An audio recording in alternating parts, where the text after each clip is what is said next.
ॐ अज्ञानतिमिरान्धस्य ज्ञानाञ्जनशलाकया चक्षुरुन्मिलितं येन तस्मै श्रीगुरुवे नमः। वाञ्छाकल्पतरुभ्यश्च कृपा सिन्धुभ्येव च पतितानां पावनेभ्यो वैष्णवेभ्यो नमो नमः। श्री कृष्ण चैतन्य प्रभो नित्यानंदा श्री अद्वैत गदाधर शिवसदि गौर भक्त वृंद। हरे कृष्ण कृष्ण कृष्ण हरे हरे, हरे राम राम राम हरे हरे। हरे कृष्णा। आज 11वें सेशन में हम लोग शरीर तत्व की ही व्याख्या करते हुए उसी को आगे बढ़ाते हैं। तो जैसे हमने पिछले बार श्रवण किया कि हमारा जो शरीर है वो 2 प्रकार का शरीर, स्थूल शरीर और सूक्ष्म शरीर। स्थूल शरीर में 20 तत्व बताए थे, पंच महाभूत, आकाश, वायु, अग्नि, जल और पृथ्वी, जिनसे ये 5 भौतिक शरीर हमारा बना है। पंच तन्मात्रा, उन्हीं के 5 विषय, उन्हीं के अनुरूप, आकाश के अनुरूप शब्द, वायु के अनुरूप स्पर्श, फिर अग्नि के लिए रूप, जल के लिए रस और पृथ्वी के लिए गंध। ये तन्मात्रा हो गई। उसके बाद पंच ज्ञानेंद्रिय, कर्ण, नेत्र, त्वचा, जीवा और नासिका। उसके बाद 5 कर्मेंद्रियां, वाक, पाणी, पाद, पायु और उपस्थ। तो ये 20 तत्व हुए हमारे स्थूल शरीर में। इसके लिए हमने बात हो गई थी हमारी। इसमें हम देखते हैं जैसे पंच महाभूत हैं, आकाश है। अब आकाश हमारे हृदय, आकाश हमारे शरीर में किस प्रकार है? जैसे हम श्वास लेते हैं तो हमारे फेफड़ों के अंदर जो खाली स्थान है वहीं पर ही हमारी जो वायु है, प्राण वायु, ये जाती है। तो इसका मतलब हमारे हृदय में, हमारे शरीर में आकाश स्थित है और वायु तो हम ले ही रहे हैं, वायु है। उसके बाद अग्नि, हम हाथ को अगर मान लीजिए एक दूसरे से रगड़ते हैं तो अग्नि पैदा होती है। और वैसे भी जो पेट में हमारी जठराग्नि बोलते हैं। जल तो 70% जल ही है। और पृथ्वी मतलब हमारा जो ये स्थूल अंश है, तो जब खत्म हो जाता है शरीर उसके बाद क्या होता है, राख बन जाती है उसकी, तो पृथ्वी अंश है। इस प्रकार से ये पंच महाभूत हमारे शरीर में, और पंच तन्मात्रा, पंच ज्ञानेंद्रिय जिससे हम ज्ञान प्राप्त करते हैं, और पंच कर्मेंद्रिय जिनसे हम कर्म करते हैं। ये हो गया हमारा स्थूल शरीर। अब हम बात करते हैं सूक्ष्म शरीर की। तो सूक्ष्म शरीर में 4 तत्व बताए थे, मन, बुद्धि, अहंकार और चित्त। ये 4 तत्व हो गए। तो ये 24 के 24 तत्व मिलकर ये सारे जड़ हैं। और ये सभी तत्व जो है प्रकृति से उत्पन्न हुए हैं। भगवान की जो अष्टधा प्रकृति है, जो भगवान ने बताया है 7वें अध्याय में आएगा हमारे लिए, तो उसी प्रकृति से ये सारे के सारे तत्व जो हैं उत्पन्न हुए हैं। और प्रकृति जड़ है, तो जड़ प्रकृति से जड़ तत्व उत्पन्न हुए हैं। और हम क्या है? हम चेतन हैं। तो हमारे अंदर ऐसा क्या चीज है जो चेतन है? तो हमारे अंदर 2 तत्व और बताए गए हैं, उसका नाम है जीवात्मा और परमात्मा। ये दोनों तत्व हमारे हृदय में स्थित हैं। जीवात्मा और परमात्मा ये दोनों ही चेतन तत्व हैं। अब जड़ और चेतन में हम उसको समझने के लिए कैसे समझें कि ये जड़ है या ये चेतन है? तो चेतन तत्व में हमेशा 3 शक्तियां होती हैं। चेतन शक्ति में क्या होता है? अनुभव शक्ति, इच्छा शक्ति और क्रिया शक्ति। अगर किसी वस्तु में ये 3 शक्तियां हैं, अनुभव शक्ति, इच्छा शक्ति और क्रिया शक्ति, तो तभी वो चेतन कहलाएगा। अदरवाइज वो जड़ होगा। जैसे मेज है, तो मेज में ना अनुभव शक्ति है, ना इच्छा शक्ति है और ना क्रिया शक्ति है। तो इस प्रकार से हमारी जो आत्मा है या हमारी जो आत्मा है स्वयं परमात्मा, तो उनमें ये तीनों शक्तियां हैं। और वही तीनों शक्तियां जो हैं उनके अंदर होने के कारण ये हमारे शरीर के अंदर प्रतिभासित होती हैं, रिफ्लेक्ट होती हैं ये हमारे शरीर के अंदर। ये शरीर जड़ है। अब जैसे ही आत्मा निकल जाती है तो हमारी अनुभव शक्ति, इच्छा शक्ति और क्रिया शक्ति का नाश हो जाता है। और जड़ होने के कारण शरीर से क्रिया नहीं होती है, लेकिन वो आत्मा के कारण शरीर से क्रिया होती हुई लग रही है। अब आत्मा और परमात्मा दोनों ही साथ में प्रवेश करते हैं और तभी ये शरीर जो है हमारा चेतनता को प्राप्त हो जाता है। अब चेतन और जड़, इन दोनों की जो क्रिया है, इन दोनों का जो आपस में हम मिक्स कराएंगे, मिलन होगा, वो कैसे होगा? तो उसके लिए आवश्यकता है लाइफ एनर्जी, प्राणों की। जो प्राण वायु है हमारी, जो हमारे श्वास प्रश्वास है, जिससे हम लोग ये जो हमारी शक्ति है, प्राण शक्ति, यही जो है इंटरफेस है इस शरीर के और आत्मा के बीच में। तो इसलिए ये प्राण जो है हमारे, जिसको हम लाइफ एनर्जी या जीवनी शक्ति भी बोलते हैं, यही है। अगर मान लीजिए हमारे ये जीवनी शक्ति समाप्त हो जाए, हमारी प्राण लेने की क्षमता खत्म हो जाए, श्वास लेने की, तो फिर ये आत्मा और परमात्मा का और शरीर का विच्छेद हो जाता है। तो इसमें 5 प्राण भी, शरीर में 5 प्राण बताए हैं इसलिए, और 5 उप प्राण भी हैं। 5 प्राण हैं कौन से? हमने जैसे वो अष्टांग योग में आता है इसमें कि प्राण, अपान, उदान, समान और व्यान, सबकी अलग अलग क्रियाएं हैं। जैसे प्राण है वो क्या है? प्राण श्वास और प्रश्वास जो हम लेते हैं, ब्रीदिंग, इनहेलिंग एंड एक्सहेलिंग, ये प्राण हो गया। अपान मतलब जो नाभि से नीचे है, अधोगमन क्रिया जो होती है, वो वायु की जो अधोगमन क्रिया है उसको अपान बोल देते हैं। इसी तरह से है समान। समान है मतलब समीकरण, यानी कि जो हमारा जो हम भोजन पाते हैं तो उसको जो पचाता है उसको समीकरण कर देता है, उसको समान कर देता है। फिर उदान। उदान है जो ऊपर ले जाता है। ये जो आत्मा है हमारी, जब जाती है इस शरीर से, प्रयाण करती है, जब निकलती है, तो वो उदान वायु जो है वो उसके साथ ही आत्मा जो है बाहर निकल जाती है। और व्यान का मतलब है जो सर्वत्र घूमती है पूरे शरीर में। वो सारे शरीर के अंदर जितने भी हमारे वो हैं द्रव्य हैं, जो हमारे मिनरल्स हैं, विटामिन हैं, तो उन सबको सर्वत्र घुमाती है, वो संपूर्ण शरीर में व्याप्त होता है व्यान। तो इस प्रकार की 5 प्राण बनाए हैं, और 5 ही उसी प्रकार के उप प्राण भी होते हैं। तो उसका नाम है नाग, कूर्म, कृकल, देवदत्त और धनंजय। सबकी अलग अलग क्रियाएं हैं। जैसे नाग के कारण हम लोग डकार लेते हैं, कूर्म के कारण हमारी पलकें झपकी जाती हैं, कृकल के कारण खांसी होती है और प्यास लगती है हमको, देवदत्त जो है वो जम्भाई लेते हैं हम उसमें, और धनंजय जो है वो एक ऐसी वायु है जो कुछ समय तक हमारे प्राण निकलने के बाद भी, मृत्यु के बाद भी इस शरीर में रहती है। इस प्रकार से ये बताते हैं कि 10 प्राण हैं, 5 प्राण और 5 उप प्राण हो गए। अब जब ये प्राण वायु नहीं होगी तो क्या हो गया? चेतन आत्मा का शरीर से विच्छेद हो जाता है। इस प्रकार जो है हमारी आत्मा क्या करती है, जब विच्छेद होता है तो वो किस प्रकार से दूसरे शरीर में गमन करती है? वो स्थूल शरीर जो है हमारा, जो पंच तत्वात्मक शरीर है, जो 5 महाभूत से मिलकर बना है, वो शरीर तो हमारा पतन हो जाता है, उसका वो शरीर हमारा खत्म हो जाता है। लेकिन हमारा जो सूक्ष्म शरीर है, जिसकी हमने बात की थी, मन, बुद्धि, अहंकार और चित्त, ये एज इट इज, जैसा है वैसा के वैसा ही, उसके अंदर ही आत्मा उसको लेकर साथ में और फिर दूसरे शरीर में प्रवेश करती है। जैसे इसकी एक एनालॉजी दी है कि हम जैसे मोबाइल होता है ना, तो मोबाइल में सिम पड़ा होता है, तो हम एक मोबाइल, अगर हमारा मोबाइल का इंस्ट्रूमेंट खराब हो जाता है तो हम उस सिम को निकाल के दूसरे मोबाइल में डाल देते हैं। तो उसमें क्या होता है कि इंस्ट्रूमेंट खराब हो गया, उसको हमने फेंक दिया। तो इसी तरह से जो हमारी देह है वो तो हो गया इंस्ट्रूमेंट, और जो हमारा अंतःकरण है, जो 4 हमारी जो सूक्ष्म शरीर है, ये हो गया हमारा सिम, है ना। तो हमारा जो एज इट इज जो सिम है हमारा, ये उठा के दूसरे शरीर में चला जाता है, तो वहां पर फिर दोबारा से वो काम करने लगता है। अब वो शरीर किस क्वालिटी का हमको मिलेगा, वो उसके ऊपर डिपेंड करता है, उसमें क्या क्या फंक्शंस अवेलेबल हैं।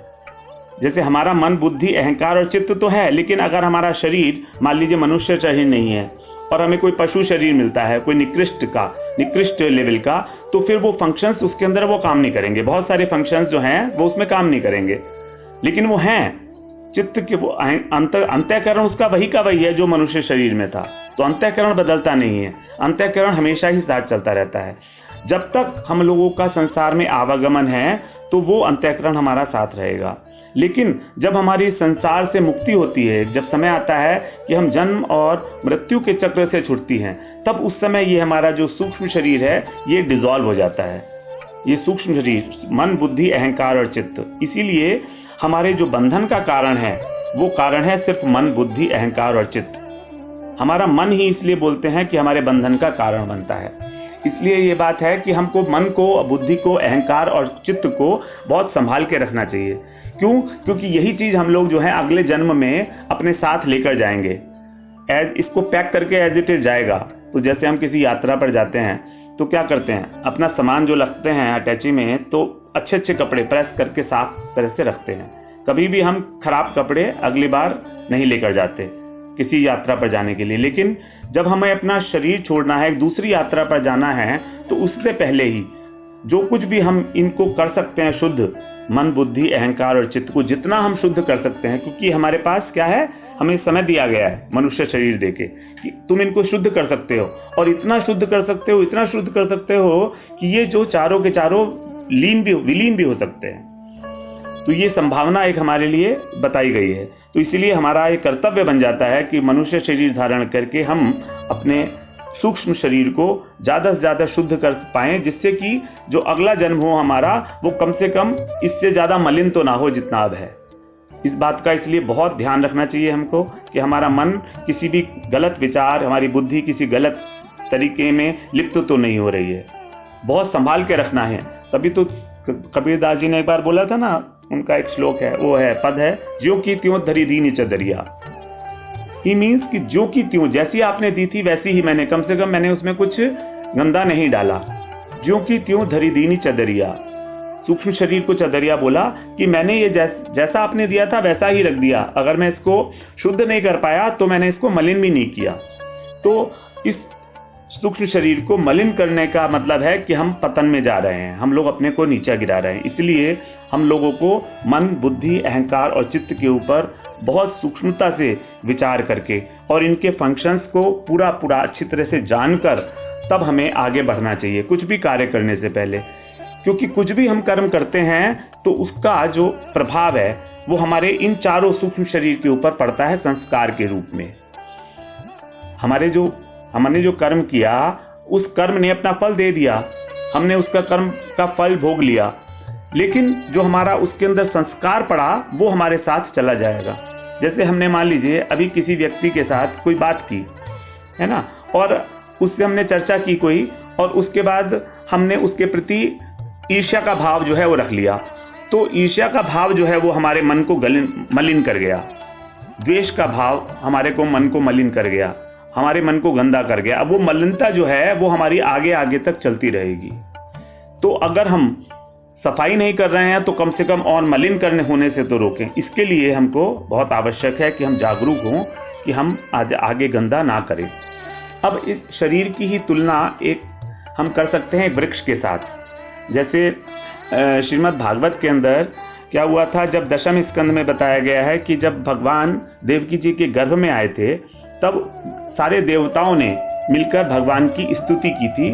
उसको बोलते हैं गर्भ स्तुति। वो एक बहुत इंपॉर्टेंट प्रसंग है, महत्वपूर्ण स्तुति है देवताओं की।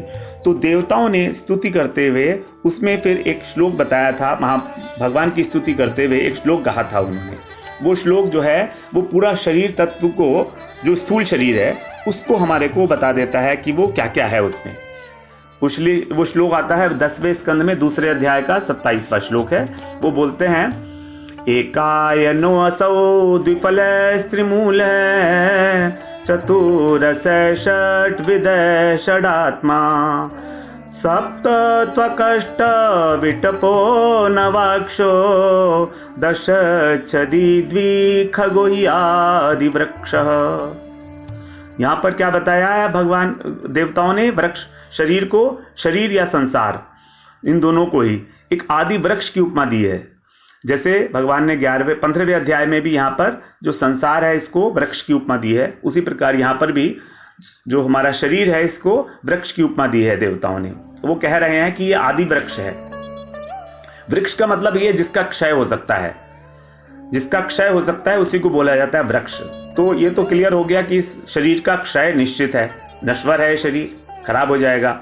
अब इसमें बता रहे हैं एक आयनो, आयनों का मतलब आयन।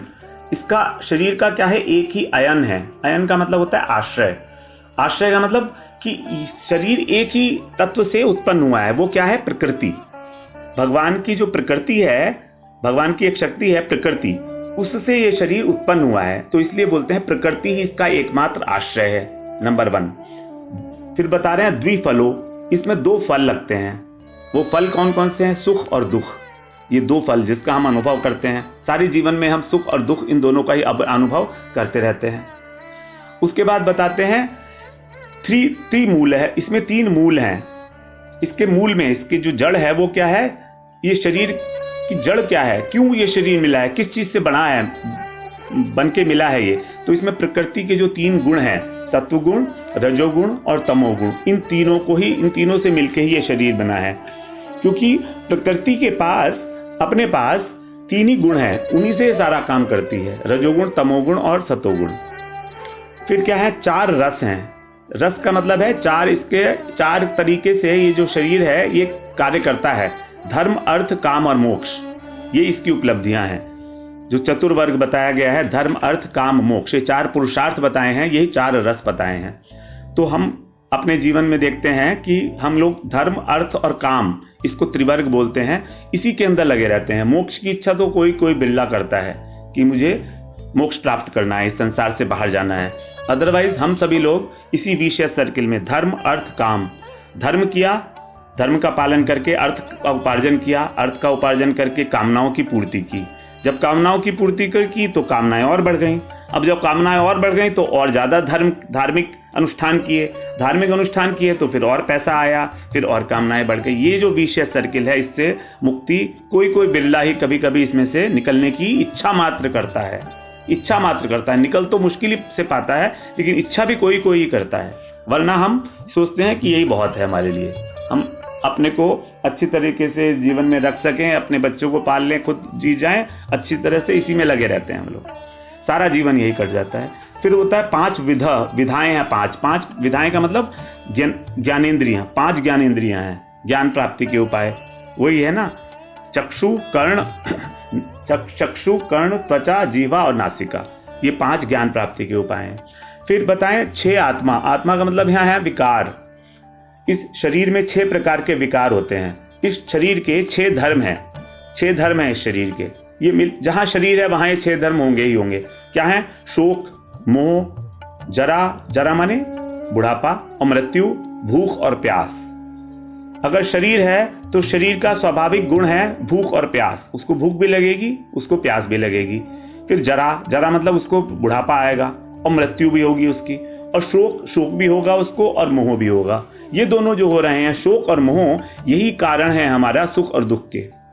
शोक होता है हमको जब हमारे पास कोई वस्तु नष्ट होने के लिए होती है, हमें ऐसा लगता है कि ये वस्तु हमारी नष्ट हो जाएगी या वो नष्ट हो चुकी, तब हमको उस विषय में शोक होता है। जैसे अर्जुन को यहाँ पर क्या हुआ था गीता में कि ये सोचकर कि मेरे सारे संबंधी मृत्यु को प्राप्त होंगे, उसको शोक हो रहा था।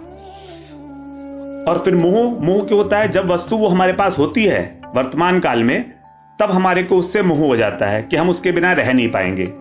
तो ये हमारा जो बुद्धि है, हमारी अविवेक है, ये हमारा विवेक अगर जागृत है, हमारा ज्ञान अगर है, तब हमको मोह नहीं होगा।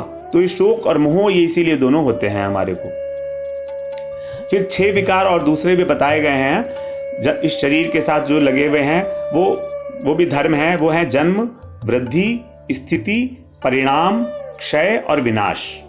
अर्थात जैसे एक वृक्ष है, उस वृक्ष को हमने जैसे पौधा लगाया तो उसका जन्म हुआ।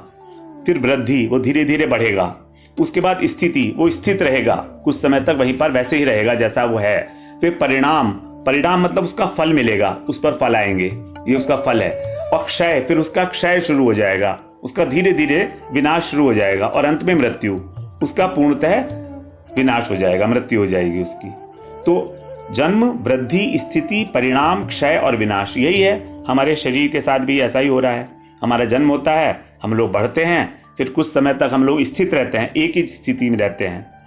और उसके बाद परिणाम होता है हमारे बच्चे हो जाते हैं ये, और फिर उसके बाद हमारा क्षय शुरू हो जाता है होना धीरे धीरे, और उसके बाद अल्टीमेटली मृत्यु को प्राप्त हो जाते हैं। ये 6 विकार।